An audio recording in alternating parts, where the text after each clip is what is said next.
રાજુલાના હિંડોરણા ગામે Punjabi ઢાબામાં gas cylinder blast થતા 6 લોકો દાઝ્યા। રાજુલા તાલુકાના હિંડોરણા ગામે આવેલ સંતનામ નામની પંજાબી ઢાબામાં ગેસ સિલિન્ડર લીકેજ થતા ભીષણ આગ અને બ્લાસ્ટની ઘટના।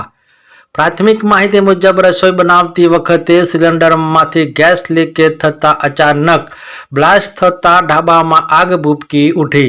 આ ઘટનામાં ઢાબાના સંચાલક સહિત કુલ 6 લોકો દાઝી જતા તમામ ઘાયલોને તાત્કાલિક સારવાર માટે નજીકની ખાનગી હોસ્પિટલમાં ખસેડવામાં આવ્યા છે।